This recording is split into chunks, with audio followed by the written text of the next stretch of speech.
Okay, we enter into the core discussion, TDS on salary, TDS on salary. See this, section 192, TDS on salary, where the payment is income chargeable under the head salary. Income chargeable to tax under the head salary. The payment is income chargeable to tax under the head salary.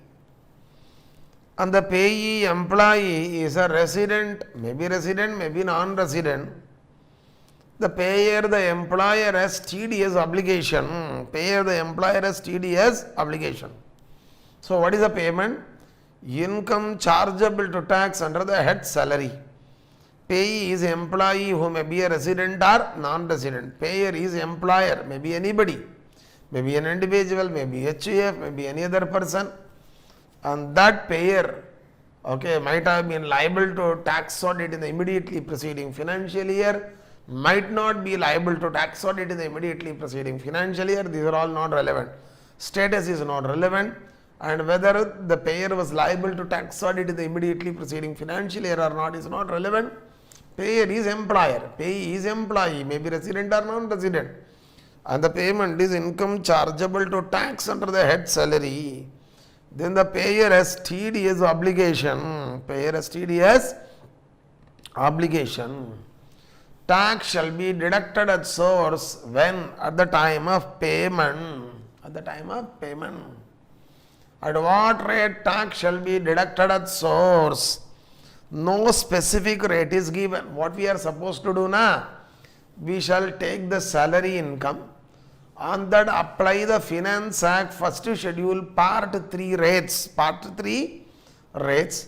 Quantify the tax. Quantify the tax. Okay, if surcharge is applicable, increment it by surcharge. Health and education says further.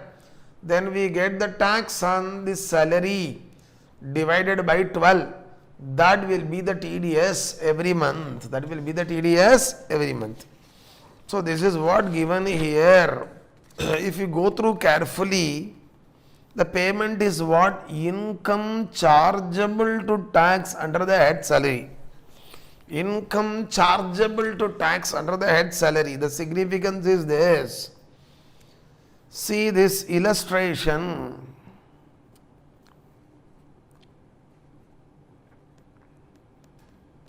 There is Taj Hotels Limited. It is in Sikkim. It is in Sikkim. Mr. Dingsa Donopa. Mr. D, Sikkimese, is a Sikkimese. He is a chief chef in this hotel. He is employee of this hotel. So Taj Hotels Limited is in Sikkim. Mr. D is a Sikkimese who is a chief chef in the hotel. He is an employee in this hotel. Okay, he is paid salary. Taj Hotels Limited is paying him salary. See, there is one section called 1026 AAA. 1026 AAA. 1026 AAA exempts, okay, any income from any source within Sikkim for a Sikkimese. If you are a Sikkimese and if you are earning any income from a source within Sikkim, that income is exempt in your hands. That income is exempt in your hands. If you are a Sikkimese, if you are earning any income from any source within Sikkim, that income is exempt under 1026 AAA. Here, the source of income is employment for Mr. D. Employment, that is where? In Sikkim. So, the source is employment, that is within Sikkim. From the source within Sikkim, he is earning this salary. This is exempt in the hands of Mr. D, Sikkimese. Since it is exempt, it is not chargeable to tax under the head salary. Taj Hotels Limited has no TDS obligation under 192. Has no TDS obligation. There is no TDS obligation under section 192. That you need to note. This is the significance of any income chargeable to tax under the head salary. Not only that, we had one discussion when we discussed chapter number 2. Okay, we had one discussion when we discussed chapter number 2. What is that? Okay, listen. Hotel is there. The waiters or servers are there. The servers or waiters are getting tips distributed to them every day. Okay, could you recollect ITC Hotels Limited case I discussed? See this.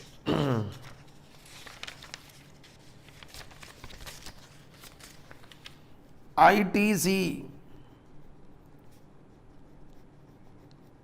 Hotels Limited, Supreme Court.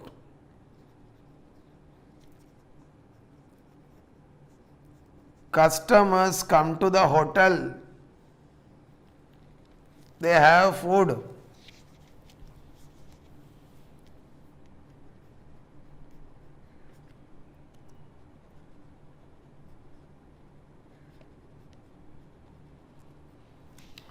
Along with the payment for the food they have, the customers pay the tips to the hotel,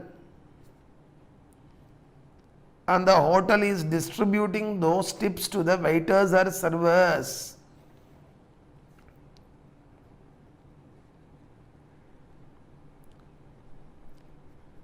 There we discuss these tips will not come under the head salary.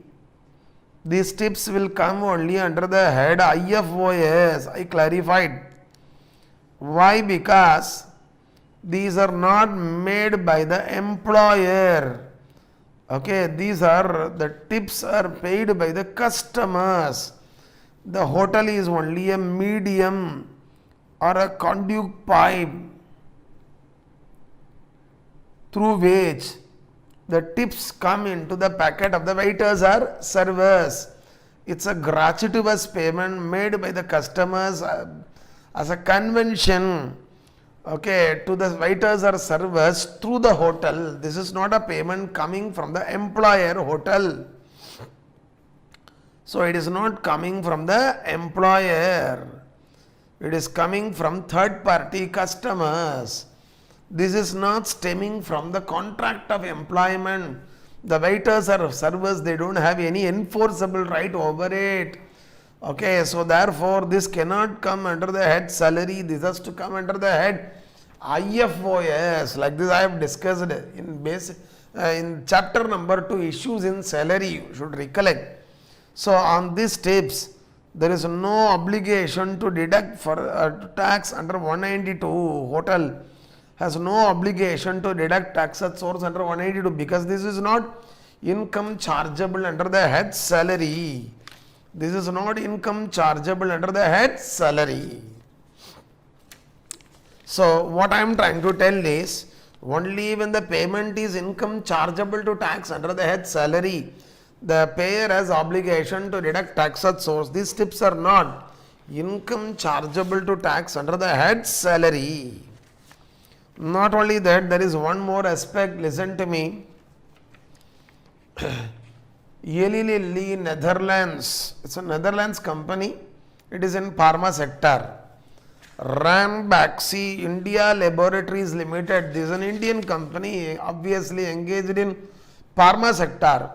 These two companies come together and float a joint venture company called Eli Lilly India. Eli Lilly India. Eli Lilly Netherlands and Ranbaxy India Laboratories Limited India both come together. They have a joint venture company.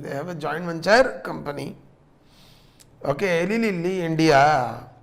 This Eli Lilly Netherlands sends some of its employees on deputation, okay, to India pursuant to secondment agreement between Eli Lilly India and Eli Lilly Netherlands. Between them there is a secondment agreement Pursuant to that, Eli Lilly Netherlands is sending some of its employees, okay, to India, some of its employees to India on deputation.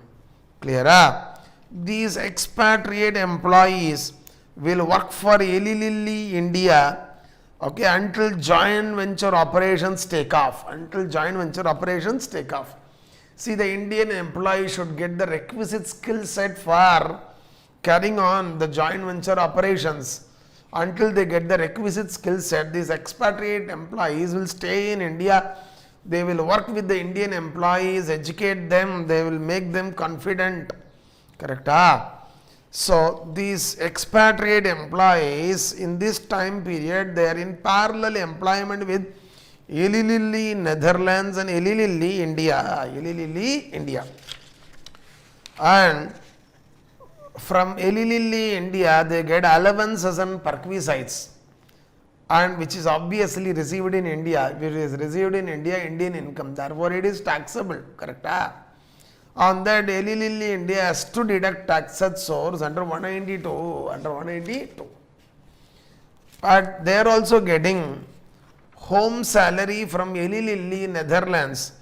These expatriate employees, they continue to be in the role of Eli Lilly Netherlands.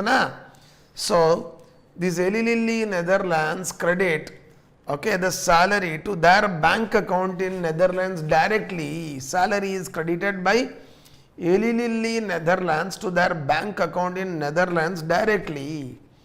Okay, so this salary, though paid by the foreign employer, okay, and it is paid outside India, it is in respect of what? It is in respect of services rendered in India. It is in respect of what? Services rendered in India. So, when you are rendering services in India, for that you are paid salary, the salary is earned in India. The salary is earned in India. If the salary is earned in India, it is deemed to accrue or arisen in India as per 9 subsection 1 class 2. That means it is taxable in India. That means even that home salary paid abroad should be subjected to TDS under 192 because it is income chargeable under the head salary. It is taxable in India under the head salary. Even this home salary shall be subjected to TDS. Though it is paid by the foreign employer, though it is paid outside India, since it is for services rendered in India, okay, it is earned in India, it is deemed to accrue or arise in India, it is taxable in India. So, therefore, it shall be subjected to TDS under section 192. So, these are all the significance of the expression, okay, any income chargeable to tax under the head salaries. Next is, we enter into subsection 1A and 1B. Subsection 1A and 1B. See, for the services rendered by the employee, employer is giving remuneration. In this remuneration, there are different elements: basic salary, allowances, and perquisites. Perquisites are of two types: monetary perquisites and non-monetary perquisites. And the non-monetary perquisites are valued in accordance with Rule 3, included in computing income under the head salary. Included in computing income under the head salary. So, on the salary estimated, you need to apply Finance Act first schedule part 3 rates and compute the tax incremented by surcharge if applicable, health and education cess further, that divided by 12 will be the monthly TDS we should withhold. So, while computing the salary and which tax is to be deducted at source, you should also include the value of perquisite. Okay, non-monetary perquisites, correct? Fine. But 192 1A says, employer may at his option, note this, no compulsion, employer may at his option, may agree to pay tax on non-monetary perquisites, tax on non-monetary perquisites, he may come forward to discharge the obligation of the employee to pay the tax on non-monetary perquisites, tax on non-monetary perquisites. So, employer may at his option may agree to pay tax on non-monetary perquisites which is otherwise payable by whom? By the employee. Who is enjoying the non-monetary perquisite? Employee. Whose income is it? Employee's income. Who should pay tax on it? Employee should pay. But the employer may at his own option may come forward to pay the tax on non-monetary perquisite enjoyed by the employee and which is otherwise payable only by the employee. Correct? So, when employer pays the tax on non-monetary perquisite enjoyed by the employee, even for that tax the employee will get credit. It is treated on par with the TDS. In fact, the tax on non-monetary perquisite is not withheld out of the salary paid to the employee. It is paid by the employer out of his own funds. But still, that tax paid by the employer, out of his own funds will be treated as TDS, and for the employee credit will be given. For the employee credit will be given. How do we quantify the tax on non-monetary perquisite? Very simple. Value of non-monetary perquisite into average rate of tax. Average rate of tax. Fine. Let me show one illustration so that you can easily visualize. See this. Come to illustration number 3. Employer is A Limited. Employer is A Limited. Employee is A. Employee is Mr. A. Financial year is 1920. Financial year is 1920. Salary is 54,164 per month. Basic salary. And in addition, the employee is given rent-free accommodation. Employee is given what? Rent-free accommodation. So, in the remuneration package, there are two elements. One is basic salary, another is rent-free accommodation. Basic salary is 54,167 every month. Accommodation is provided to him free of rent. But that accommodation is not owned by the employer. It is taken on lease by the employer. That accommodation is taken on lease by the employer. The lease rent paid by the employer is 1 lakh. Is what? 1 lakh. Further, the employer has undertaken the obligation to pay the tax on the non-monetary perquisite enjoyed by the employee. Tax on non-monetary perquisite enjoyed by the employee. These are all the facts. Sorry, for deducting tax at source under 192, we need to first of all, estimate the salary. The salary is 54,167 into 12, 6,50,000. 6,50,000. Then the employee is given rent-free accommodation, which is a perquisite. You should value it in accordance with Rule 3 Sub-Rule 1. As per Rule 3 Sub-Rule 1, how do we value? 15% of salary or lease rent paid by the employer, whichever is less. Sorry, 15% of the salary is what? Listen to me. 6,50,000 into 15 percentage. It comes to 97,500. It comes to 97,500. This is 15% of salary. Now let us assume I am making one change. Lease rent paid by the employer is what? 90,000. Lease rent paid by the employer is what? 90,000. It is not 1 lakh. I am making one correction. Lease rent paid by the employer is only 90,000. 15% of the salary is what? 6,50,000 into 15 percentage. which comes to 97,500. 97,500 or 90,000, which is less, 90,000. So that is the value of perquisite. So what is the value of perquisite? 15% of salary. 15% of salary or the lease rent paid by the employer, whichever is less. What is the lease rent paid by the employer? 90,000. What is 15% of salary? 6,50,000 into 15% is 97,500, which is less, 90,000. So therefore, the salary is 6,50,000 plus 90. 6,50,000 plus 90 is 7,40,000. 7,40,000 minus standard deduction 50,000 will give you what? 6,90,000. The figure is correct, but it is how it is computed. 7,40,000 is the gross salary minus the TDS 50,000 gives us what? 6,90,000. 6,90,000. This is the taxable salary. This is the taxable salary. So basic salary 6,50,000. Perquisite value is 90,000. Gross salary is 7,40,000 minus 50,000 standard deduction gives us taxable salary 6,90,000.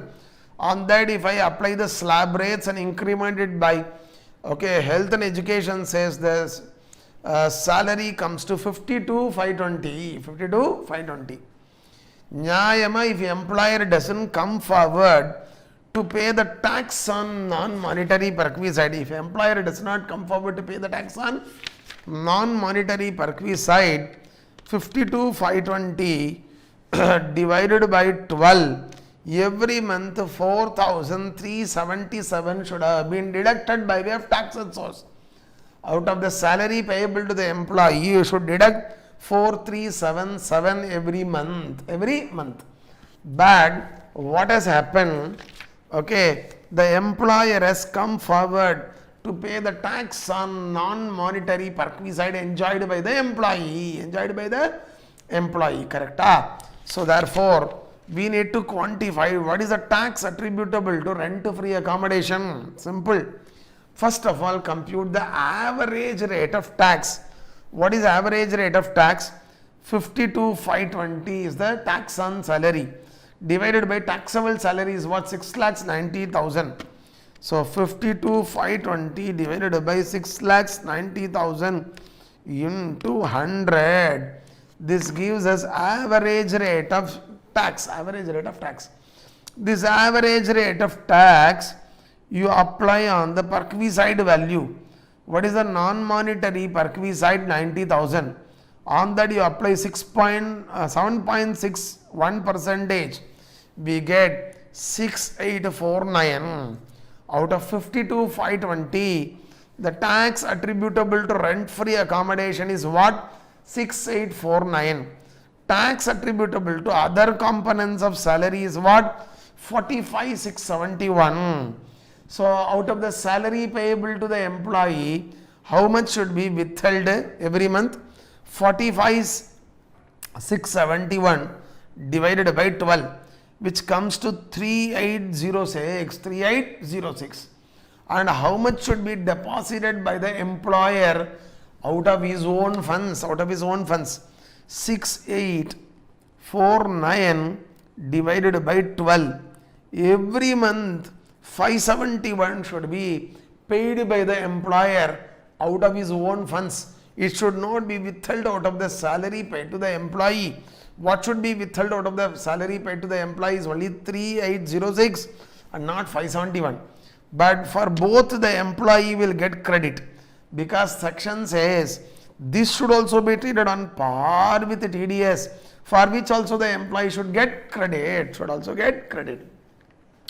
In this background, revisit the provision, you will understand, where the employer comes forward and agrees to pay the tax on non-monetary perquisite enjoyed by the employee. And the tax is really the obligation of the employee, but employer comes forward to pay it out of his own funds, at his option.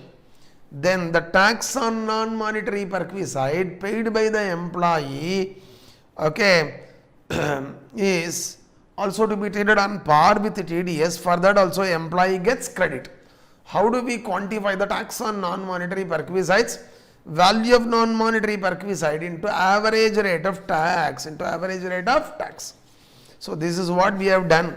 So what we have done, we have taken the basic salary, we have quantified the perquisite, we computed the gross salary, we availed standard deduction, we computed income chargeable under the head salary, we applied the slab rates and incremented it with health and education cess, computed the tax, we quantified the average rate of tax, and we applied that on the value of perquisite to quantify the tax attributable to the non-monetary perquisites. Okay, so the tax attributable to the non-monetary perquisite 6849 divided by 12, 571. This shall be paid by the employer out of his own funds. But even though it is paid by the employer out of his own funds and not withheld out of the salary paid to the employee, for the employee credit is still available because it is treated on par with the TDS. And the remaining tax 45,671, that is tax attributable to the other components of salary divided by 12, that should be the monthly TDS. It should be withheld out of the salary payable to the employee. For that also obviously the employee will get credit, Now a doubt should come to you, okay, in perquisite definition, 17 class 2, there is one subclass. What is that? Any payment made by the employer. See me, it's not here. Okay, any payment made by the employer, okay, to discharge the obligation of the employee. Any payment made by the employer to discharge the obligation of the employee, it's a benefit to the employee, it's perquisite to the employee. Any payment made by the employer to discharge the obligation of the employee is a benefit to the employee, it's a perquisite to the employee, correct? Here, tax on non-monetary perquisite, whose obligation is it? Actually the obligation of the employee. But who comes forward and discharges it? Employer. Appo, tax on non-monetary perquisite, if it is paid by the employer is making a payment to discharge the obligation of the employee, Appo, this tax on non-monetary perquisite paid by the employer itself is a perquisite to the employee. If it is a perquisite to the employee, that should also be taxed. Appo, while computing the salary income, it should have been considered. Why you have not considered? Like this, you should not think. We have one provision called 1010cc, which says, okay, tax on non-monetary perquisites payable by the employee, paid by the employer, though it's a perquisite to the employee, it is exempt in the hands of employee. Under which section? 1010cc. It is exempt under 1010cc. Yes, you are correct. Tax on non-monetary perquisites obligation of the employee but discharged by the employer. So even this becomes perquisite, but it is exempt. That's why we have not taken into account in computing the taxable salary. Fine. Sorry. This tax on non-monetary perquisite, okay, paid by the employer is an expense for the employer. No? It's an expense for the employer, wholly and exclusively incurred for the purpose of business. But it will be disallowed under 40A5. While computing the business income of the employer, it will not be allowed as a deduction. It will be disallowed. Okay, so that way incidentally we covered these points. Next is 192 2B. See, under 192, tax is deducted at source only on the salary portion. Correct? But the employee may have income under other heads, may have house property income, or may have some professional income or business income, or may also sell some capital asset and may have some capital gains, and he may have IFOS income, he may have interest income, maybe interest on securities or interest other than interest on securities. So there is a possibility that the employee apart from salary income may have income under other heads, correct? On such income, already tax would have got deducted at source under some other section also. On that other income, tax would have been deducted at source under some other section also. For example, okay, if he is having some rental income, that rental income would have been subjected to TDS either under 194I or 194B. And if he is having some professional income, that would have been subjected to TDS under 194J. And if he is having some capital gains income, okay, on account of transfer of an immovable property, not being an agricultural land, rural agricultural land, it would have been subjected to TDS under 194I also, 194IA also. Or if he is having interest income, it would have been subjected to TDS under 193 or 194A, possible. So the employee may have income under other heads which would have been subjected to TDS under other sections, correct? Seri. Now this employee, okay, has no compulsion to reveal, okay, what income he is having under other heads and how much was deducted at source on those income. He has no obligation to reveal it to the employer. He has no obligation. But the employee may at his option, okay, through a statement can reveal what income he has earned under other heads, and what tax was deducted on those income under other sections of chapter 17B, employee may at his own option, okay, through a statement, okay, can provide the following details to the employer. What details? What income he is having under what income he is having under other heads, and what tax was deducted at source on those income under other sections of chapter 17B, If it is revealed, the employer shall, while estimating the TDS under 182, consider the income under other heads and tax deducted thereon. The employer thereafter, for quantification of TDS under 192, shall consider the income under other heads and tax deducted thereon. Okay, so while estimating the seat, now, okay, if these details were not revealed, the employer would have considered only the salary income and quantify the TDS. Now the employee is revealing what income he is having under other heads and what tax was already deducted under other sections of chapter 17B. When these details are revealed, the employer should consider them in quantifying the TDS under 192, should consider them. But one thing is sure. Now, what the employer has to do? The employer has to quantify the tax on salary as well as income disclosed by the employee, as well as income disclosed, income under other heads,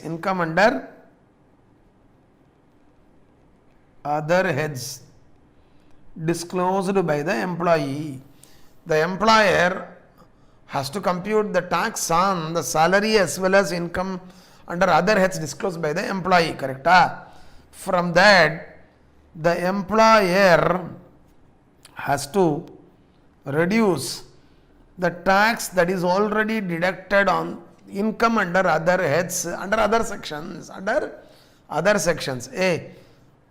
On income under other heads, tax was already deducted under other sections of chapter 17B, that you should reduce. Balance is the tax to be deducted at source under 182. I was telling you, the employer has to consider the income under other heads and tax deducted thereon in quantifying the TDS under 192, correct? What he has to do? He has to compute the tax on the sum total of salary and income under other heads revealed by the employee, and he should reduce the tax already deducted at source on income under other heads under other sections of chapter 17B. and the difference is the tax to be deducted at source under 192. Under 192. That you need to note. But there is a proviso to 192 2b. 192 2b. What it says?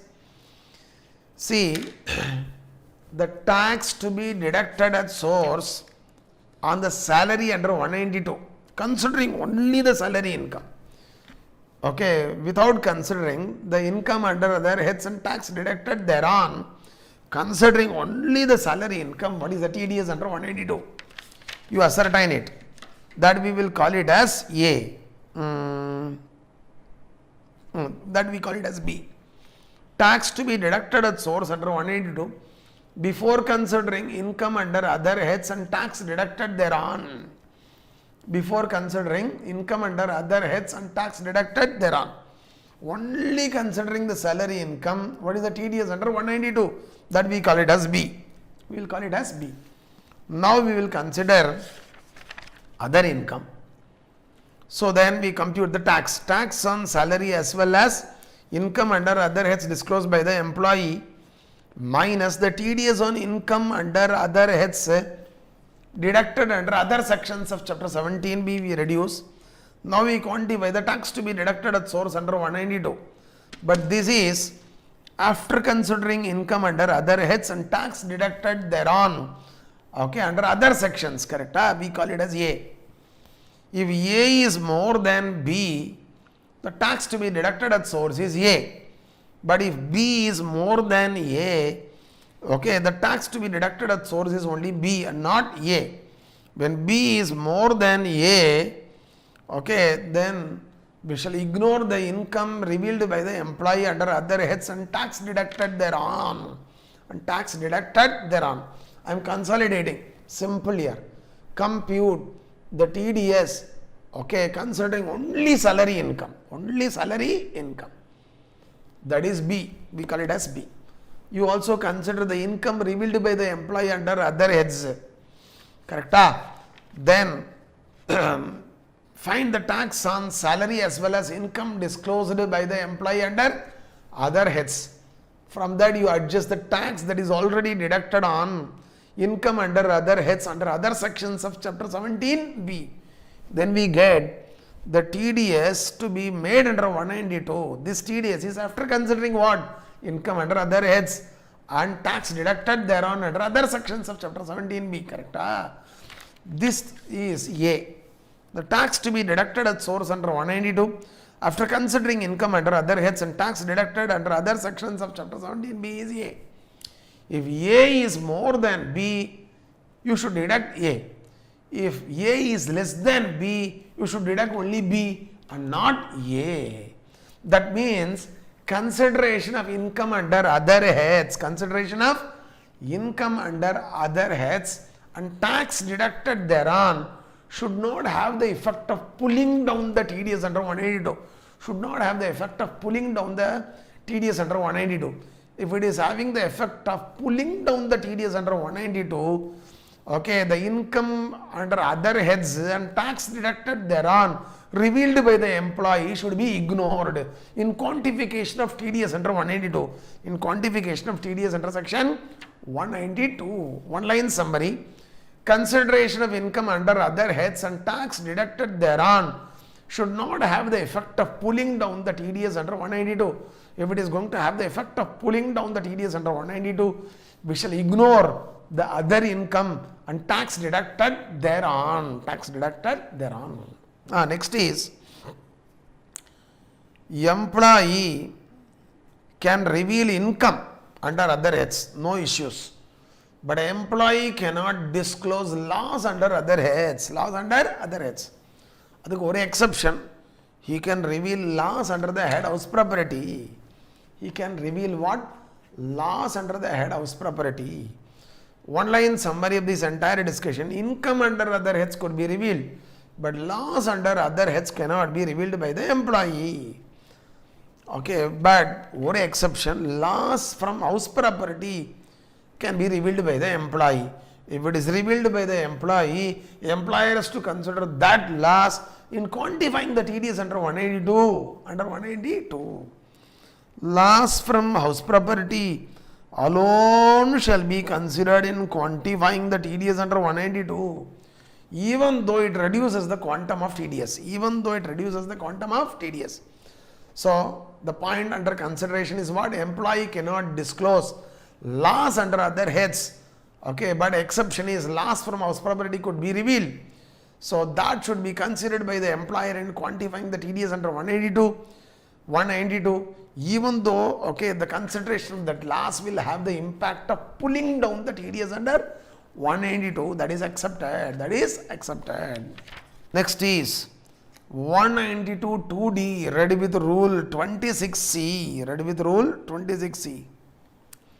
See, for quantification of TDS under 192, for quantification of what TDS under 192, we need to first of all quantify the salary chargeable to tax. Salary chargeable to tax should be quantified. Salary chargeable to tax should be quantified for quantification of TDS under 192. If the employee is in receipt of HRA, is entitled to exemption under 1013A. If the employee is in receipt of leave travel concession, is entitled to exemption under 10 class 5. Okay, and if employee is revealing loss from house property, that should be considered in quantifying the TDS. I told you. Okay, and the loss arises on account of what? Interest on borrowing. Interest on borrowing. Correct? Okay. Then employee may also contribute some money to public provident fund, etc. As a result, he may be entitled to deduction under chapter 6A. Chapter 6A. This will also have the effect of pulling down the TDS. Pulling down the TDS. See, listen to me. The TDS under 192 is affected by the exemption under 1013A, 10.5 and interest on borrowing on purchase or construction of the house property, then the deductions to which the employee is entitled to under chapter 6A. All these things will reduce the income. Then the TDS under 192 will get indirectly reduced. Correct? So, here the lawmakers want the employer to really verify whether the employee is entitled to these benefits. Okay, so whether the employee is really entitled to these benefits or not should be verified by the employer by seeing the evidences, okay, before he quantifies the TDS under 192, before he quantifies the TDS under 192. If the employee claims that he is entitled to exemption under 1013A in relation to HRA, then the employer shall seek from the employee the information like name of the landlord, address of the landlord, PAN of the landlord, where the aggregate amount of rent is crossing 1 lakh. Hey, this HRA exemption is what? Rent minus 10% of salary or 40% of salary or 50% of the salary or actual HRA, the least is exempt. Correct? The least is exempt. So, one of the parameter which is influencing the quantum of exemption is rent. Is what? Rent. So, whether the employee has actually paid rent, how much rent he has paid, we need to verify. So, for quantification of the taxable salary, for the purpose of quantification of TDS under 192, we need to decide whether the employee is entitled to exemption under 1013A. Okay, for that purpose, the employer has to obtain information from the employee regarding what? Name of the landlord, address of the landlord, PAN of the landlord.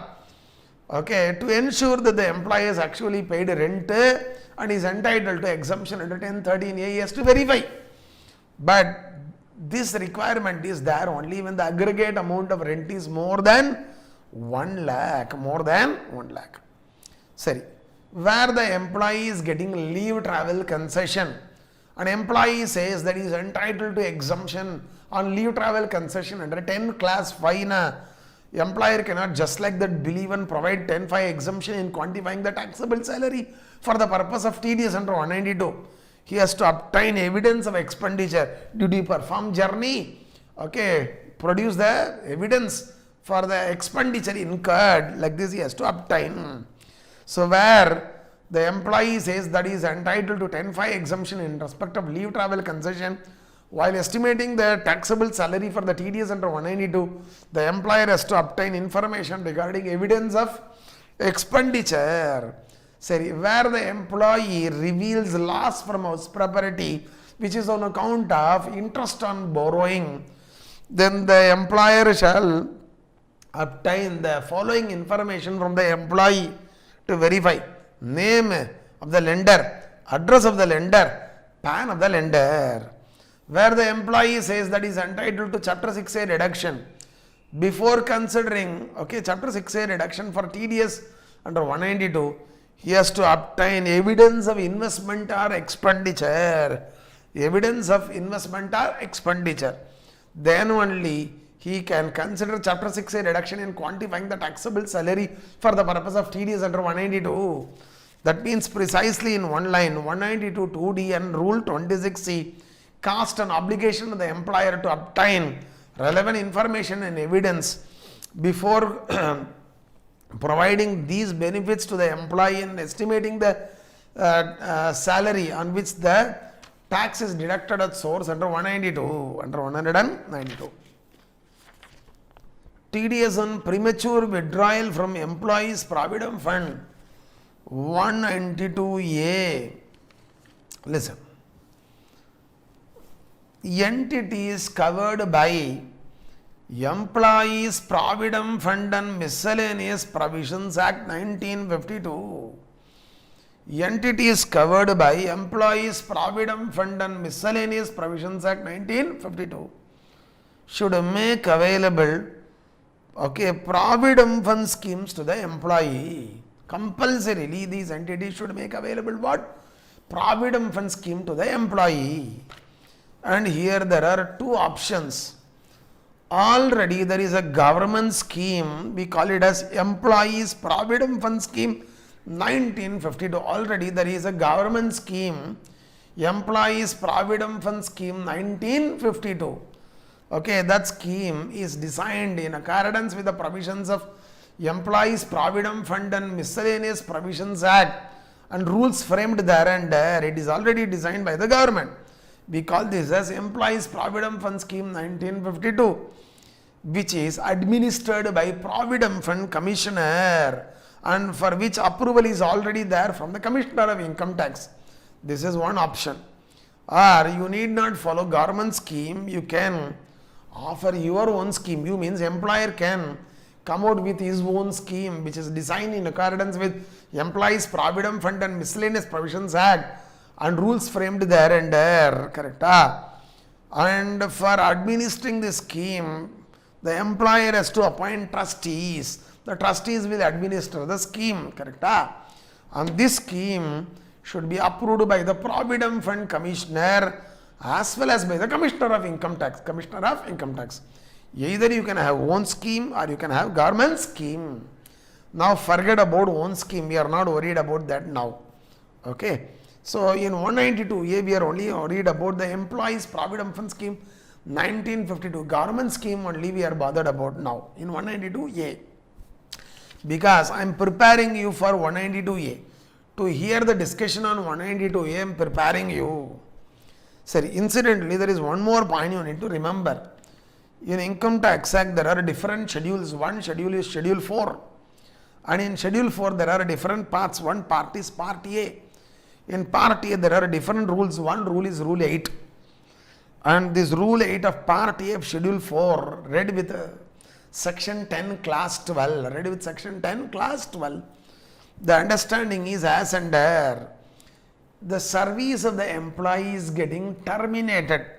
Service of the employee is getting terminated.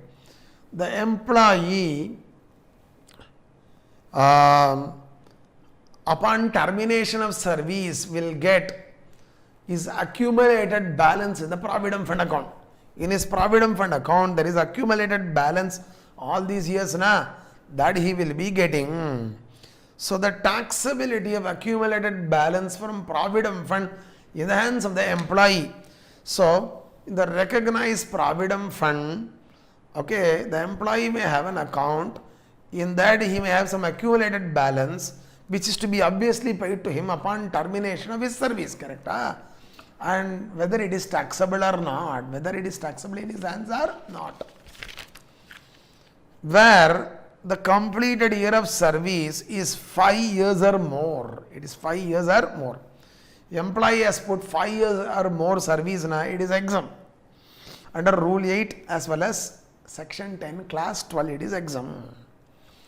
But where the completed year of service is less than 5 years, then if the reason for termination of service, if the reason for termination of service is what? Illness or death or discontinuance of business by the employer or some other reason beyond the control of the employee, then the accumulated balance in his provident fund account is exempt.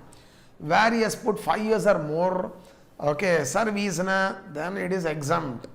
Where the number of year of the completed year of service is less than 5, and the reason for termination of service is illness, death, illness of the employee, death of the employee, discontinuance of business, or any other reason beyond control of the employee, then the accumulated balance in the provident fund account is exempt. The accumulated balance in the provident fund account is what? Exempt. But the reason for a termination of service is any other reason other than this. For example, he resigns. He resigned. Completed year of service is less than 5 years. And the termination of service is not due to these reasons, due to other reasons like resignation. Okay, then we need to see, okay, whether he has joined some other employer. After resigning from here, he has joined some other employer. If he has joined some other employer and with the other employer, the new employer, also he is having a provident fund account, which is a recognized provident fund scheme in which he is having an account, and the accumulated balance, okay, is getting transferred from here to there. The accumulated balance is transferred to the recognized provident fund account maintained with the new employer. Still it is exempt. A, you are working with A Limited, you resign from A Limited, you join B Limited. A Limited is also offering you recognized provident fund scheme, B Limited is also offering a recognized provident fund scheme. You are having an account here, you are having an account there. From this account, the accumulated balance gets transferred to, okay, the recognized provident fund account maintained by the new employer, no issues. Still it is exempt. The accumulated balance is exempt. Okay, no, it is not transferred from this recognized provident fund account to that recognized provident fund account. Then, okay, you are withdrawing, then it is taxable in a manner laid down in 9(5) and Rule 9. It should be taxed in a manner laid down in Rule 9. So where the completed year of service is 5 years or more, it is exempt. Less than 5 years, and the reason for a termination of service is illness of the employee, death of the employee, or discontinuance of business, or reasons beyond the control of the employee, then also it is exempt. But if it is due to any other reasons, but the amount is transferred to the recognized provident fund account maintained with the new employer, still it is exempt. No, it is withdrawn, then it is taxable in a manner laid down in Rule 9. Fine. In this background, come to 192A. Sorry, we are now not talking about own scheme, we are talking about the recognized provident fund scheme, 1952 government scheme. Employee is part of that employees provident fund scheme 1952. Correct? Okay, so the recognized provident fund is governed by the employees provident fund scheme 1952. In that, employee is having an account, and now his services are getting terminated.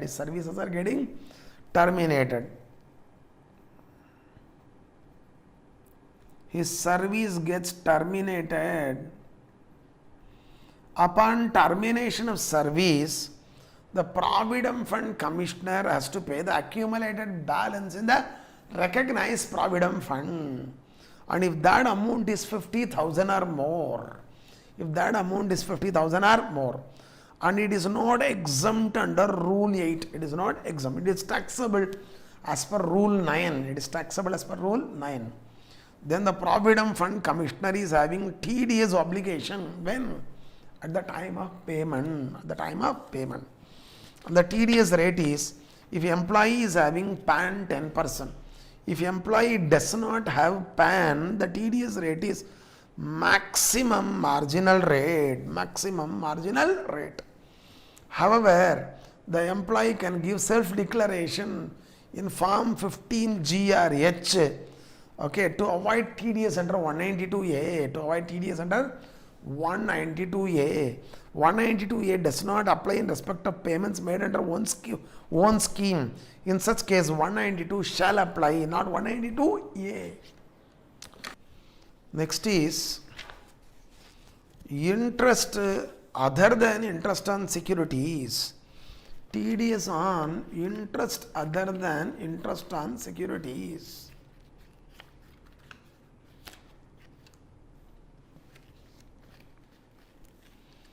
So what we are discussing is 194A, which deals with TDS on interest other than interest on securities. Here the payment is interest other than interest on securities. How to read? Payment is interest other than interest on securities. Pay is a resident, and if it is crossing 5,000, if it is crossing 5,000, then the payer has TDS obligation. Payer has TDS obligation. Pay is resident. Payment is interest other than interest on securities, and it is crossing 5,000. Then the payer has TDS obligation. Payer has TDS obligation. But the TDS obligation is there for an individual or HUF only when that individual or HUF was liable to tax audit in the immediately preceding financial year. The financial year in which tax is to be deducted at source is 1920 vechikkalam. Leave 1920. What is the preceding financial year? 1819. 1819. In the year 1819, if the individual or HUF was liable to tax audit, then in the year 1920, that individual, when is paying interest other than interest on securities more than 5,000, as TDS obligation. As TDS obligation. But for others, there is always TDS obligation, whether they were liable to tax audit in the immediately preceding financial year or not. So where the payee is a resident and the payment is interest other than interest on securities and it is crossing 5,000, the payer has TDS obligation. However, if the payer is individual or HUF, the TDS obligation arises only when that individual or HUF was liable to tax audit in the immediately preceding financial year. Immediately preceding financial year. Fine. At what rate tax should be deducted at source? Okay, at the rate of 10%, subject to 206 AA. You all know. No PAN 20%. Subject to 206 AA. When tax shall be deducted at source at the time of payment or at the time of credit to the account of the payee in the books of accounts of the payer, at the time of payment or at the time of credit to the account of the payee in the books of accounts of the payer, whichever is earlier, payment or credit, whichever is earlier here. Then you should know the meaning of the term interest other than interest on securities. What is interest other than interest on securities? That is defined in section 2 class 28A. Okay, there are two segments in the definition. Means includes, natural meaning, extended meaning. Means interest payable in any manner in respect of monies borrowed or debt incurred, including deposit, claim or other similar right or obligation. So interest means what? Interest payable in any manner in respect of monies borrowed or debt incurred, including deposit or claim or other similar right or obligation. Similar right or obligation. And interest includes any service fee or other charges in respect of monies borrowed or debt incurred, or in respect of any credit facility which has not been utilized, Interest includes any service fee or other charges in respect of monies or borrowed or debt incurred. That means you borrow money from a bank or financial institution. You make an application in this regard. Okay, they will collect some amount as loan processing charges, correct? This is what, okay, service fee or other charges in respect of money is borrowed. That is also to be treated as interest. Or, okay, for arranging finance, you would have approached a broker. Broker may link you with a lender. So, okay, to the broker, you may pay brokerage. This is service fee or other charges in respect of money is borrowed. That is also to be treated as interest. The term interest is having an extended meaning. Similarly, okay, you may take loan for a project 250 crores.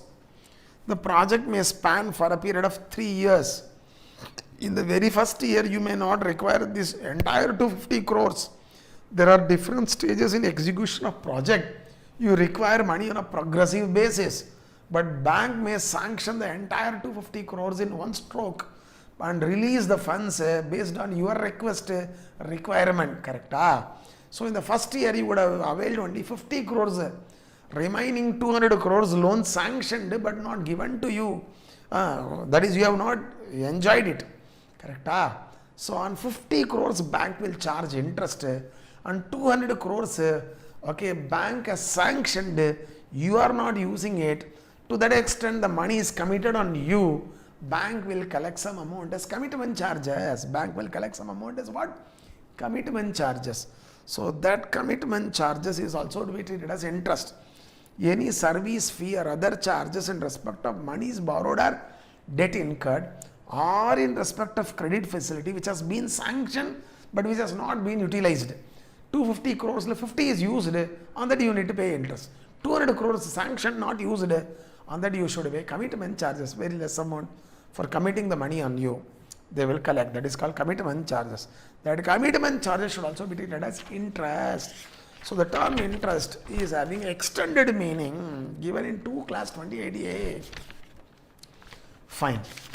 Now there are certain cases where there is no TDS obligation under 194A.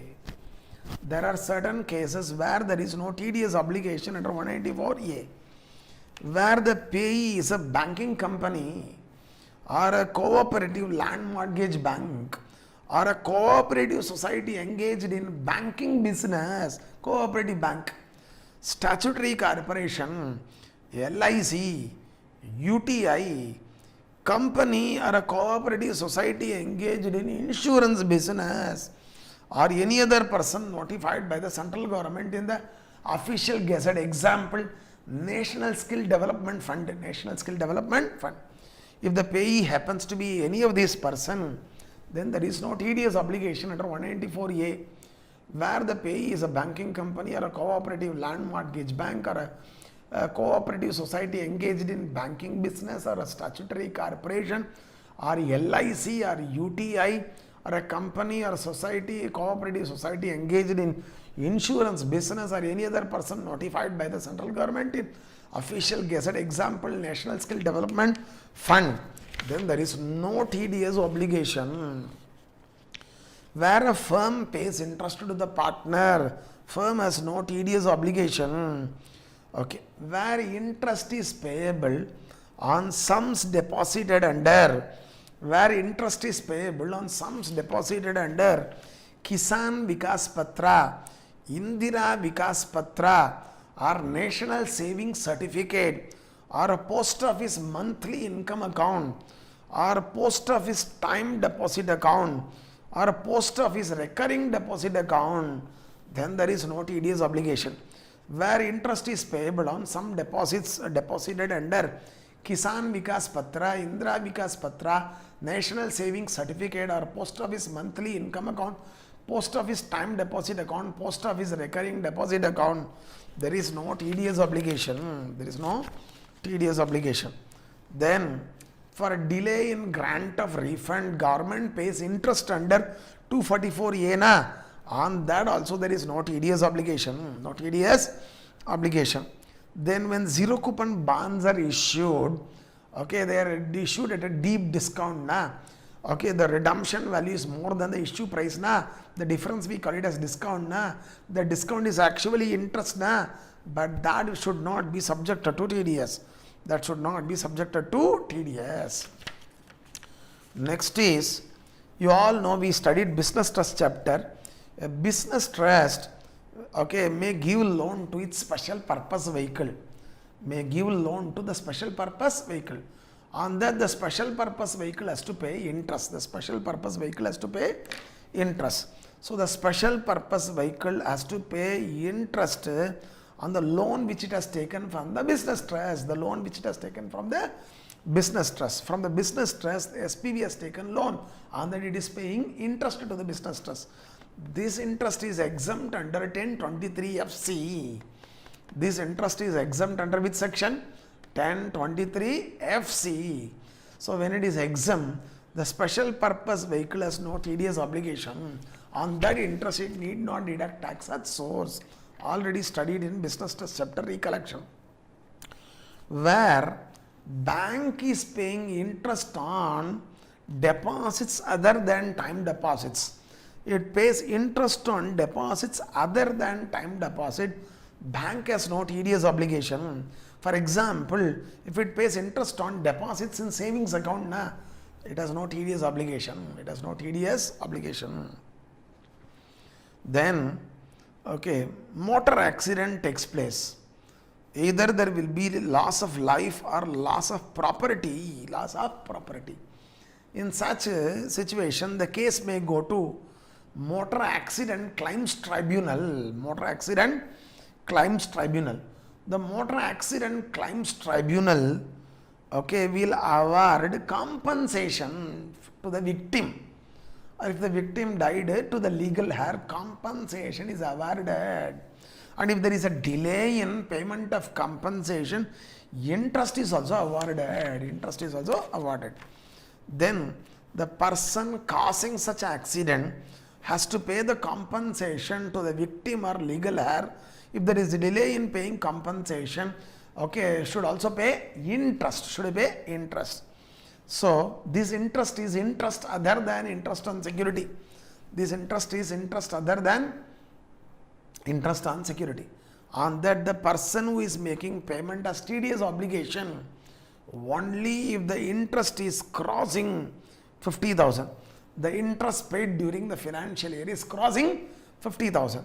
And tax shall be deducted at source only at the time of payment. And tax shall be deducted at the rate of 10%.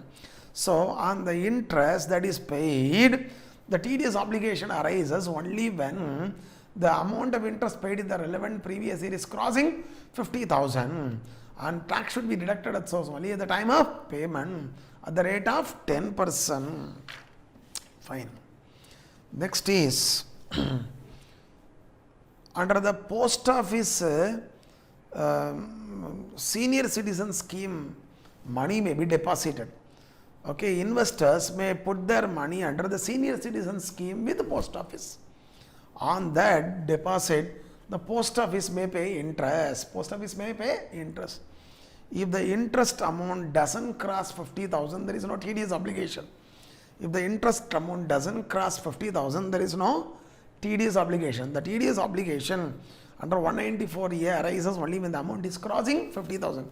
Not crossing 50,000, no TDS obligation. Housing Finance Company referred to in 3618. What is referred to in 3618? Na? Housing Finance Company, which is engaged in the business of providing long-term financial assistance, for purchase or construction of residential house property in India. For purchase or construction of residential house property in India, where a housing finance company is engaged in purchase or construction of residential house property in India, is engaged in providing long-term financial assistance for purchase or construction of residential house property in India. Such company may accept deposits from the investors. On that it has to pay interest. This interest is interest other than interest on securities. Correct? Okay. On this, it has no TDS obligation if the interest is not crossing 5,000. The interest is not crossing 5,000, no TDS obligation. But here a point to be noted, the housing finance company has adapted core banking solution software, not adapted core banking solution software. If the housing finance company has adapted core banking solution software, the threshold limit of 5,000 is in respect of payment of interest by all branches put together. Interest paid by all branches put together, aggregate, compare with 5,000. Where the housing finance company has not adapted core banking solution software, the threshold limit of 5,000 is in respect of interest paid by each branch. Interest paid by that branch, if it is not crossing 5,000, there is no TDS obligation. Where core banking solution software is not adapted, it is adapted na interest paid by all branches put together, aggregate and compare with 5,000. If it is not crossing 5,000, no TDS obligation. Crossing 5,000, there is a TDS obligation. Fine. Next is where a banking company is paying interest on time deposit. It is paying what? Interest on time deposit, including recurring deposit. Where banking company is paying interest on time deposit, including recurring deposit, and that interest is not crossing 40,000, there is no TDS obligation. In case of senior citizen, it is not 40,000, it is 50,000. It is 50,000. So where a banking company pays interest on time deposit, including recurring deposit, and the amount is not crossing 40,000, there is no TDS obligation. And in case of senior citizen, the threshold limit is not 40,000, it is 50,000. It is how much? 50,000. Where the banking company has adopted core banking solution software, then this threshold limit of 40,000 or 50,000 is in respect of interest paid by the bank as a whole. Where the banking company has not adapted core banking solution software, the threshold limit is the threshold limit of 40,000 or 50,000 is in respect of interest paid by each branch. Is in respect of what? Interest paid by each branch. So long as the interest paid by that branch is not crossing 40,000 or 50,000, there is no TDS obligation. Sorry.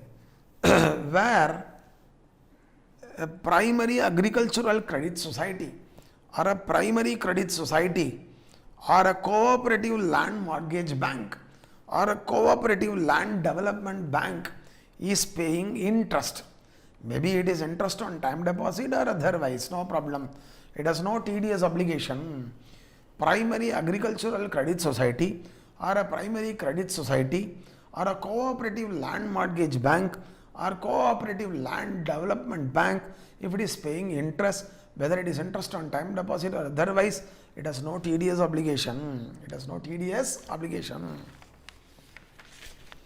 Next is cooperative bank not being one referred to in 194A subsection 3 class 7A subclass A, that is other than these four: primary agricultural credit society, primary credit society, primary cooperative land mortgage bank, cooperative land development bank. Other than this, any other cooperative bank,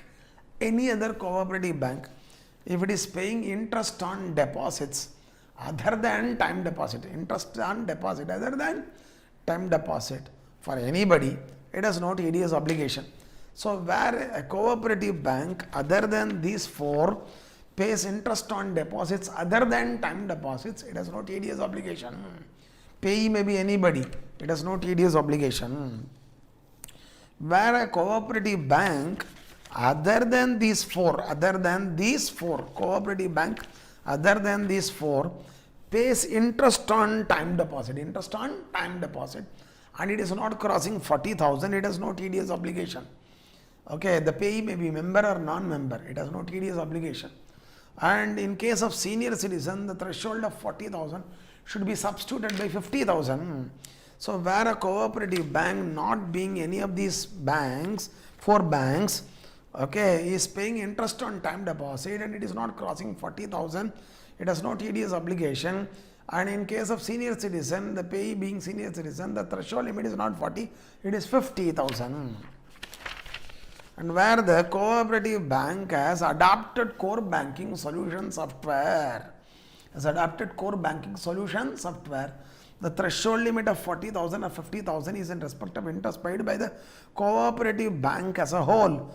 Where it has not adapted core banking solution software, the threshold limit of 40,000 or 50,000 is in respect of interest paid by each branch. Next is a cooperative society which is not engaged in banking business. That means what? It is not a cooperative bank, it's an ordinary cooperative society. If it pays interest, any interest, maybe interest on time deposit or otherwise, okay, to its members, it has no TDS obligation. Where a cooperative society, not being a cooperative bank, if it pays interest, any interest, maybe interest on time deposit or other than time deposit, to its members, pay should be member, then there is no TDS obligation. Where a cooperative society, okay, including a cooperative bank, pays interest on time deposit or otherwise to another cooperative society, where one cooperative society pays interest to another cooperative society, there is no TDS obligation. Okay, that cooperative society may be even a cooperative bank. There is no TDS obligation. So, cooperative society, including a cooperative bank, if it pays interest on time deposit or otherwise to another cooperative society, there is no TDS obligation. Then, where a cooperative society, not being a cooperative bank, if it pays interest, maybe on time deposit or otherwise, and the payment is made to the non-member, and it is not crossing 5,000, there is no TDS obligation. Payer yare cooperative society, not being a cooperative bank. Pay yare non-member. And payment is what? Interest on time deposit or other than time deposit. And that interest is not crossing 5,000. Then there is no TDS obligation. A summary I have given in my notes for cooperative society. Just go through this. Okay, you will easily understand. 197A subsection 1D, offshore banking units, they do accept deposits or they do borrow from non-residents and resident and not ordinarily resident. From non-resident they borrow money and they also borrow from resident, not ordinarily resident. On that they pay interest. That interest shall not be subjected to TDS, where because it is exempt under 10 class 15, where offshore banking unit is accepting deposits from non-resident or resident, not ordinarily resident, or borrows money from non-resident or resident, not ordinarily resident, and it is paying interest in this regard, on that there is no TDS obligation. Sorry, before that, this is given where? In 197A subsection 1D, sorry, offshore banking unit na enna? Branches of banks in India located in SEZ, which deals only in foreign exchange, and that too it is dealing only with SEZ units. So, branches of banks in India located in SEZ, which transacts only with SEZ units, that too in foreign exchange. That is called offshore banking unit. Next is where payee is a non-senior citizen. And the payment is interest on securities or interest other than interest on securities. Okay, then the TDS could be avoided by the payee by filing 15G with the payer, self-declaration form. But for issuing 15G, following conditions are to be fulfilled. The payee should have PAN. and the total income, estimated total income of the payee should not cross the basic exemption limit. Should not cross the basic exemption limit. And the interest on securities or interest other than interest on securities on which you want to avoid TDS should not cross the basic exemption limit. Should not cross the basic exemption limit. Where payee is a non-senior citizen and the payment is interest on securities or interest other than interest on securities, tax TDS can be avoided by making a self-declaration in form number 15G. But this 15G could be issued only if the three cumulative conditions are satisfied. Number one, payee should have PAN. Number two, the total income of the payee estimated should not cross basic exemption limit. The interest aforesaid should not cross the basic exemption limit. Where the payee is a senior citizen, the payment is interest on security or interest other than interest on security. Okay, form 15H could be issued to avoid TDS, but there are two conditions to be fulfilled. The payee should have, the issuer should have PAN, and the total income estimated of the payee should not cross basic exemption limit. Should not cross basic exemption limit. See, there is a difference between senior citizen and non-senior citizen. For a non-senior citizen, the estimated total income should not cross basic exemption limit. The interest should also not cross basic exemption limit. But for a senior citizen, the total income estimated should not cross basic exemption limit. There is no problem even if the interest is crossing basic exemption limit. To visualize, see this example. Assess is X. Financial year 1920. Financial year 1920. Okay, he is getting interest of 4 lakhs, other income 0, gross total income 4 lakhs, and he is getting a chapter 6A deduction 1.5 lakhs. His total income becomes 2.5 lakhs. His total income has become what? 2.5 lakhs. First, age of X is 59 years. That is a non-senior citizen and he is having PAN. He is having PAN. Okay. And his estimated total income is not crossing basic exemption limit. Still he cannot issue form 15G. Why?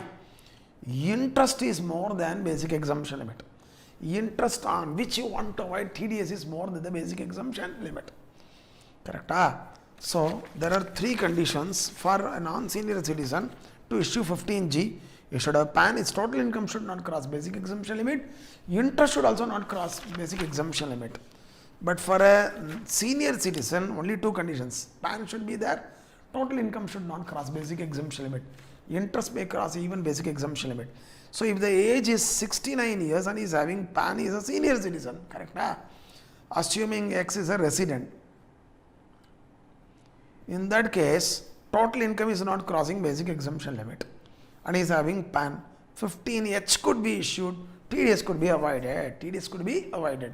So there is a difference in conditions for senior and non-senior citizen. Carefully go through. In this regard, there is one judgment from Karnataka High Court selected by the institute I am discussing. Srimati Kausalya Bai case. Srimati Kausalya Bai case.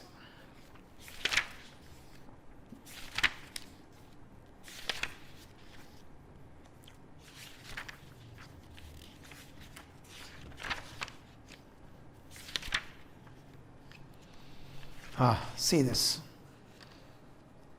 Srimati Kausalya Bai, she does not have PAN. Why? Her total income has never crossed basic exemption limit. She has no obligation to obtain PAN. Under 139A, who should obtain PAN? Adila pathina. Okay, where the estimated total income is crossing basic exemption limit, then only there is requirement for obtaining PAN. This lady does not have that much income. She is not applying for PAN because she has no obligation to do that. But she has placed some deposit with Indian Bank. She has placed some deposit with Indian Bank, fixed deposit, time deposit. And on that she is earning interest. That interest is obviously less than the basic exemption limit. And her total income is also less than the basic exemption limit. She issues Form 15G to avoid TDS. She is a non-senior citizen. She issues Form 15G to avoid TDS. But bank has rejected her Form 15G and deducted tax at source under 194A. Has deducted tax at source under 194A. Karan enna? Madam, there are 3 conditions to be fulfilled for issuing 15G. Your interest should not cross basic exemption limit. Your total income should not cross basic exemption limit. That is not sufficient. Madam, you should have PAN. You don't have. So we will deduct tax at source. Your Form 15G is not valid. Like this bank rejects it. This lady files a writ petition before the Karnataka High Court, challenging the constitutional validity of section 206AA. Correct? The decision is, persons who are not required to obtain PAN under 139A shall not be troubled under 206AA. Their self-declaration in Form 15G shall not be rejected for want of PAN. For want of PAN. Hey, how can you expect them to have PAN when they have no obligation to obtain PAN here? Under 139A, they don't have obligation to obtain PAN. So you cannot put, okay, it as a precondition for issuing 15G where they have no obligation to obtain PAN. It will be detrimental to tiny investors like this. Judgment has come from Karnataka High Court, controversial. Sorry. Now there are some issues in 194A requiring our attention where there is compulsory acquisition. Where there is compulsory acquisition, compensation is paid or enhanced compensation is paid. If there is a delay in awarding the compensation or enhanced compensation, interest is paid. That interest is also interest other than interest on securities. That should also be subjected to TDS under 194A. That should also be subjected to TDS under 194A. So land acquisition officer has to deduct tax at source on this interest under 194A. Next is Sahib Chits Delhi Private Limited, Delhi High Court judgment. Avenue Super Chits Private Limited, Karnataka. Already in assessment of firm chapter, I was discussing Devi Finance Corporation Limited, Madras High Court judgment. There I clearly explained the modus operandi of chit fund business, how chit fund business operates. So the same illustration is given here for you to recollect if you cannot recollect. But now with the classroom we will not be discussing as to how the chit fund business works. So that is gone. Okay, I am discussing only the issue. The issue here is whether chit dividend is interest, whether the chit fund organization has TDS obligation under 194A. Answer is there is no TDS obligation under 194A because chit fund organization has neither borrowed money nor accepted deposit, and this chit dividend is paid out of the bid offered by the highest bidder. It is not paid out of the income of the chit fund organization. Remember. So, and moreover, it is not, okay, the borrowing or deposit accepted by the chit fund organization for which it is paying. Correct? So, chit dividend is not interest and there is no TDS obligation for the chit fund organization under 194A. So, these are all the points you need to remember, given in our material also.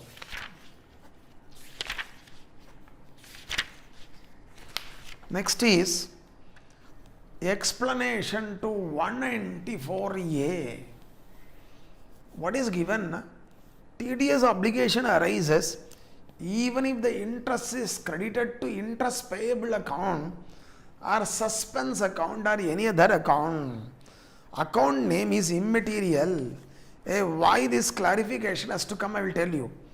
If interest is to be paid to X, okay, Y has to pay interest to X in Chikla. In the books of accounts of Y, okay, the entry passed is interest to interest payable account. We don't credit X account. We credit what? Interest payable account or interest suspense account. Like this, we pass entry. And it is argued there is no TDS obligation because, okay, the TDS obligation doesn't arise at the time of credit to the account. Why? Because we have not credited the account of the payee. We have credited only interest payable account, or we have credited only interest suspense account. Hey, under 194A, the TDS obligation arises when? At the time of payment or at the time of credit to the account of the payee in the books of accounts of the payer.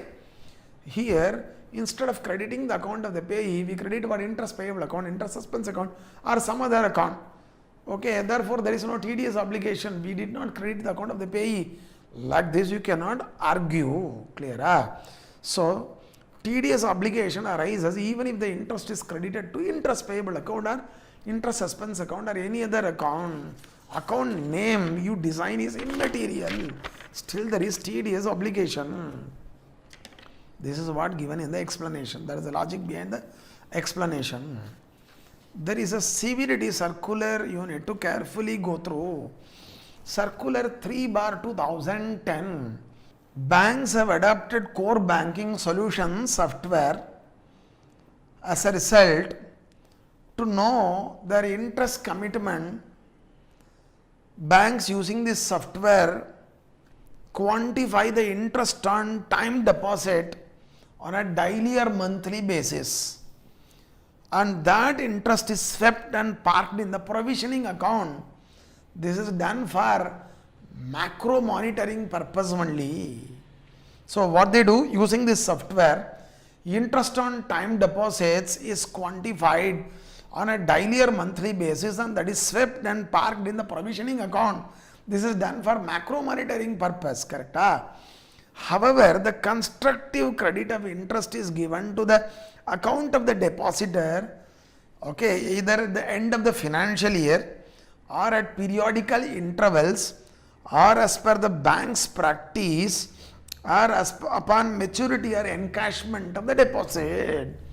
Okay, so though the interest on time deposit is quantified on a monthly or daily basis and swept and parked in the provisioning account for macro monitoring purpose, the constructive credit of interest is given to the account of the depositor only, okay, at the end of the financial year or at periodical intervals or as per the bank's practice or as upon encashment or maturity. So the TDS obligation doesn't arise when it is parked and swept and parked in the provisioning account. It arises when? Only when the constructive credit is given to the account of the payee. Only when the constructive credit is given to the account of the payee, at that time only there is a TDS obligation. That way you need to understand. Next is severity circular 23/2015. 23/2015. There is a dispute between X and Y. There is a dispute between X and Y. X contends that Y owes 10 lakhs to him. What is the contention of X? Y owes 10 lakhs to him. But Y is not accepting that he is owing anything to X. So there is a dispute. So X is filing a suit in the court. The legal proceedings are initiated against Y. Suit is pending. Matter is sub judice. What court does?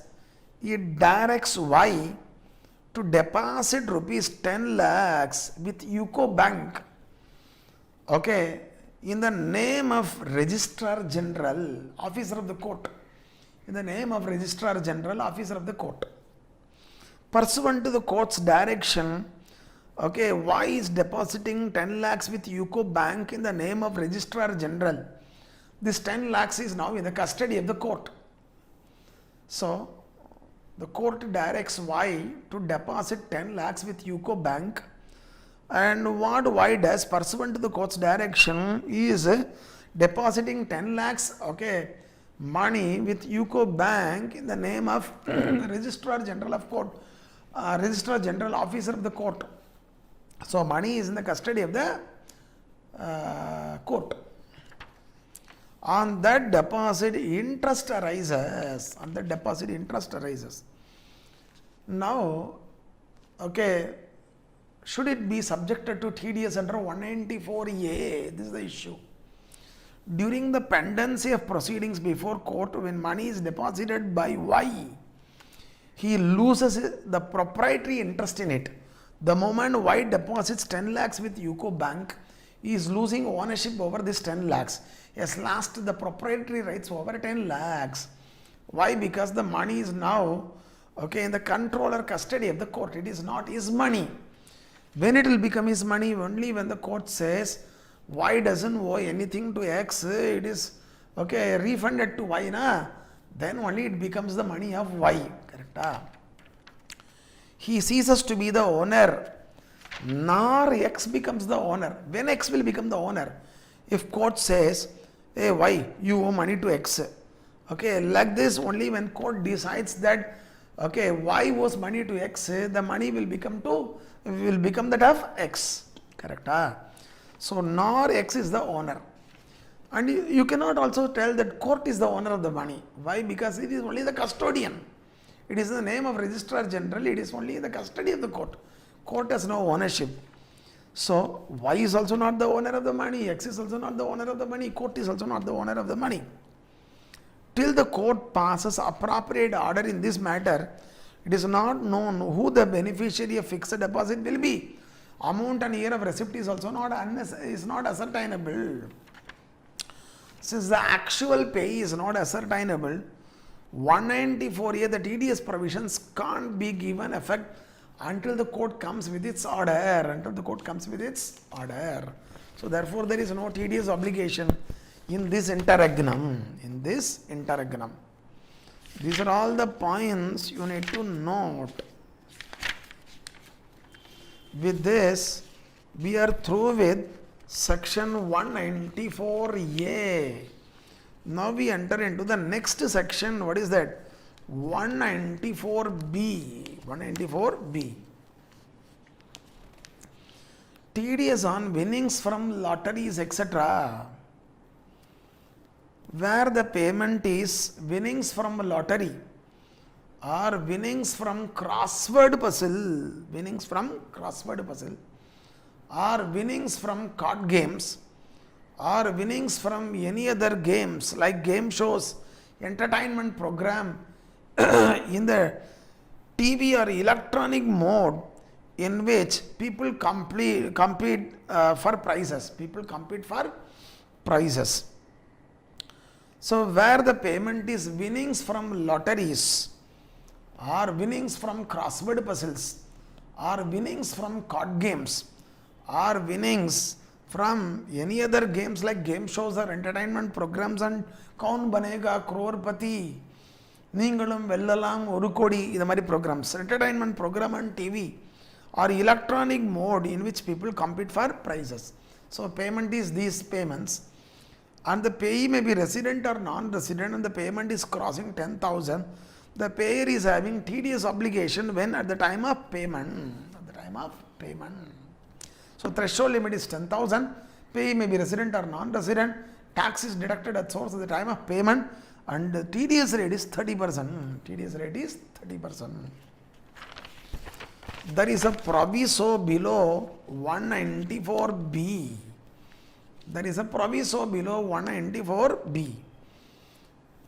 Where the aforesaid winnings are wholly in kind. Are partly in kind and partly in cash, and the cash component is less than the TDS.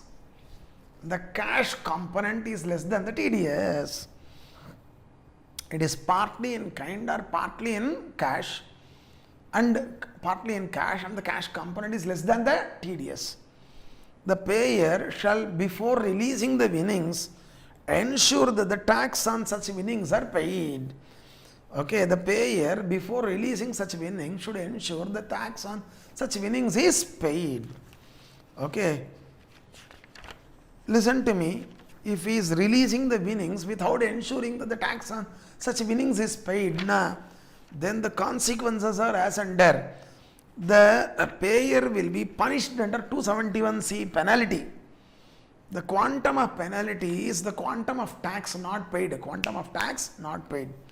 Levying authority is joint commissioner. Escape route, if there is reasonable cause, no penalty will be levied. And the payer can be punished with rigorous imprisonment and fine. Minimum 3 months, maximum 7 years. 276B says, where the payer releases the winnings without ensuring first that the tax on such winnings is paid, penalty comes and prosecution also possible. Director of State Lotteries Guwahati judgment.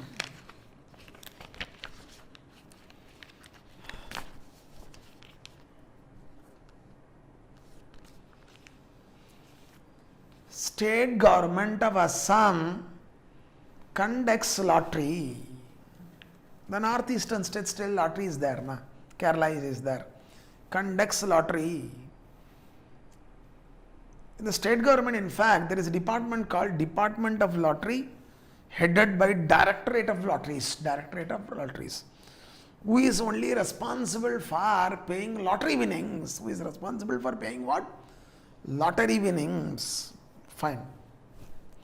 The state government of Assam conducts lottery through whom? Through organizing agents. Through organizing agents. Okay, between the state government of Assam and the organizing agents through whom the lottery is conducted, there is an agreement. There is an agreement. As per the agreement,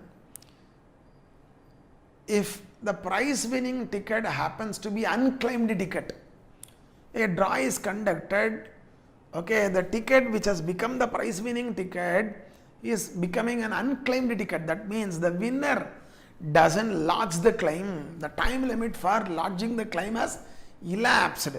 Winner has not claimed the prize, time limit has expired. Then the prize winning ticket becomes the unclaimed ticket. Then that money should be given by the government to the organizing agent. Or situation 2. Okay, unsold ticket has become the prize winning ticket. A ticket, lottery ticket not sold has become the prize winning ticket. So the prize winning ticket is what? Unsold ticket. Then also the money should be given by the government to the organizing agent. Under 2 circumstances, the organizing agent will get the money from the state government. One is, okay, a ticket has become prize winning ticket, but the winner has not lodged the claim, time limit has expired, then money should be given to the organizing agent.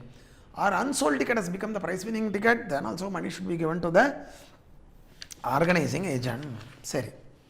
Now come to, in these 2 situations, what happened?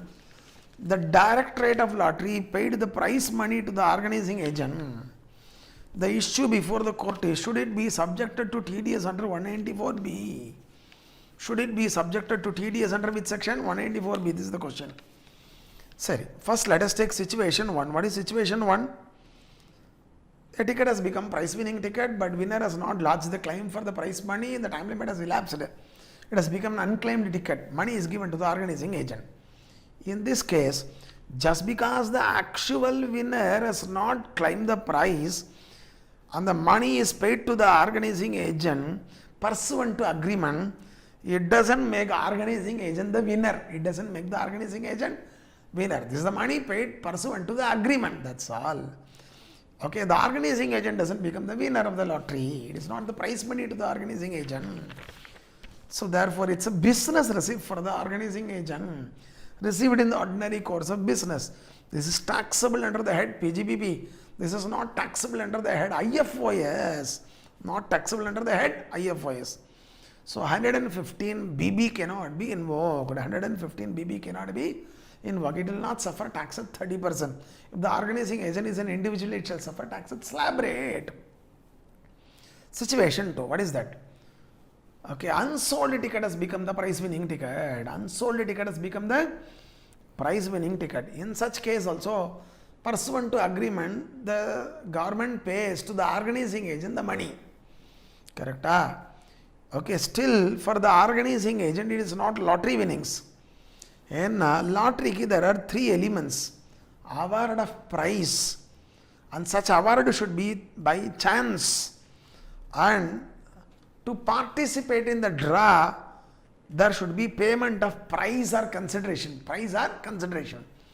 Inga organizing agent does not paid any price for getting the lottery ticket. It is not purchased by him. He is not participating in the draw by paying a consideration. So for the organizing agent, the money received is not lottery winnings. It's a business receipt. So taxable under the head PGBP. It is suffering tax at slab rate, not at flat rate of 30% as per 115 BB. So therefore, there is no need to deduct tax at source under 194B. These are all not covered by 194B. So it is not lottery winnings. Question of deducting tax at source doesn't arise. Next is Manju and Co. Kerala judgment. Here the facts are slightly different. State government of Kerala conducts lottery. There is a department of lottery there also, headed by Directorate of Lottery. Here government doesn't conduct lottery through organizing agent. It sells the tickets. To the organizing agent is not purchasing the ticket, only selling the tickets on behalf of government. Here state government conducts lottery. The tickets are sold to the wholesale distributor. Wholesale distributor is the owner of these tickets, selling these tickets not on behalf of government, on its own behalf. Purchases the ticket at discount. Purchases the tickets at discounts and sells. Correct? Fine. During the year, some unsold tickets become the prize winning tickets. Some unsold tickets become the prize winning ticket. So the assessee produces those tickets and get the lottery winnings. But here the Directorate of Lottery promptly withholds TDS under 194B and pays the balance only to the wholesale distributor. So wholesale distributor purchases the lottery tickets at discount from the state government of Kerala. So owner of these tickets sells tickets on its behalf, but some of the tickets were unsold, and those tickets luckily became the prize winning ticket, and these tickets were produced by the wholesale distributor and is getting the prize money after the TDS under 194B at the rate of 30%. Sorry. For the relevant assessment here, assessee is filing return of income, offering the winnings under the head PGBP, not under the head IFOS, and tax on these winnings were computed using slab rates, and 115 BB not applied, 30% was not applied, and assessee is claiming refund. Karana enna, lottery tickets are our stock in trade. We are into that business. So lottery winnings is incidental to business. It is PGBP income, and it doesn't come under the IFOS. Therefore 115 BB shall not apply. We shall suffer tax only at slab rates. This is the contention of the assessee. The matter went to the Kerala High Court. Kerala High Court says, yes, for you lottery tickets are stock in trade, no doubt, but it is stock in trade only till the date of drawing on lot. It is stock in trade only till the date of drawing on lot. Thereafter the unsold ticket becomes valueless. It has only waste paper value. Now, when those unsold tickets became the prize winning ticket, what you did here? You are holding the tickets, produce the tickets before the Directorate of Lotteries, got the winnings. This doesn't amount to business. Holding the ticket, producing it and getting winnings, that doesn't make the activity a business. Assessee gets money only in his capacity as owner of the lottery ticket, just like any other owner produces the ticket and gets the prize money, you are also doing. So it shall not come under the head PGBP but only under the head IFOS. Further, even for argument's sake, accepting that it comes under the head PGBP, still 115 BB shall apply because the applicability of 115 BB is not dependent on the head under which the income is to be taxed. Lottery winning may be taxed under the head PGBP or under the head IFOS. It doesn't make any difference. It is immaterial. Okay, so 115 BB will apply even though the money is taxable under the head PGBP. For argument's sake, we are telling, actually speaking, it should only come under the head IFOS because holding the ticket and producing it and getting prize money doesn't make the activity a business. Next is Hindustan Lever Limited, Karnataka judgment. Assassi is engaged in business of manufacturing and sale of various consumer goods and products. Is engaged in the business of manufacture and sale of various consumer goods and products. And it comes with an attractive sales promotion scheme during the year. The Assassi company comes with an attractive sales promotion scheme. Correct? In a scheme, okay, the products are sold in the packs and containers of the products. Coupons are inserted.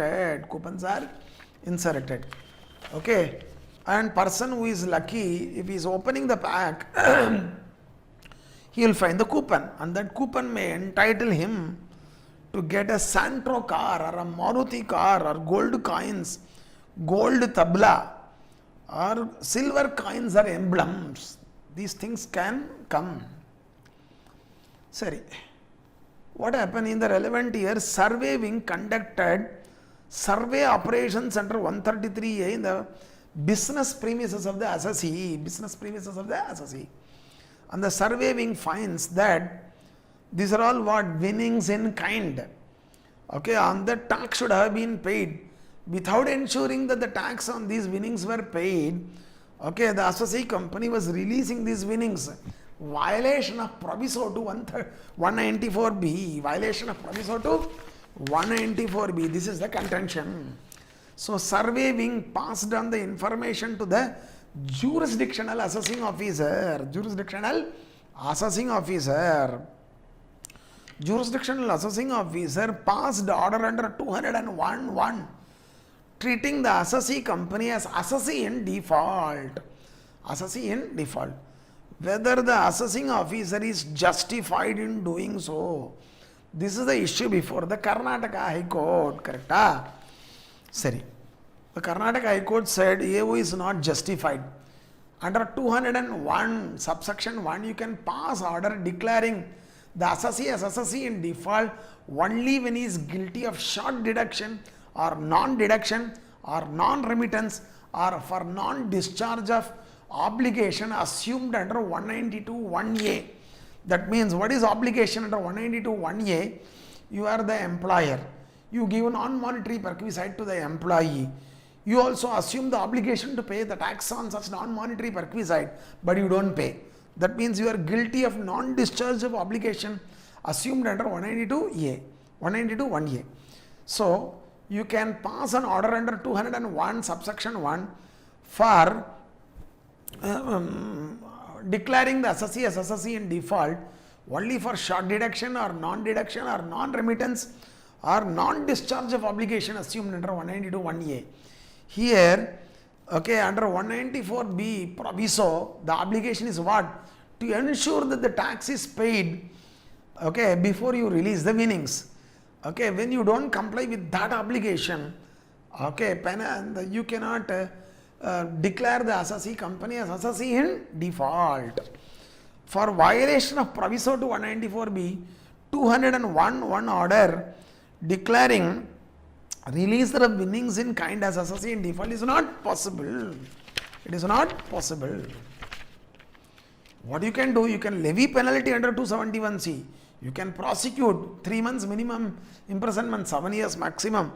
But you cannot pass an order declaring Assassi in default. Declaring the Assassi as Assassi in default. That is not possible.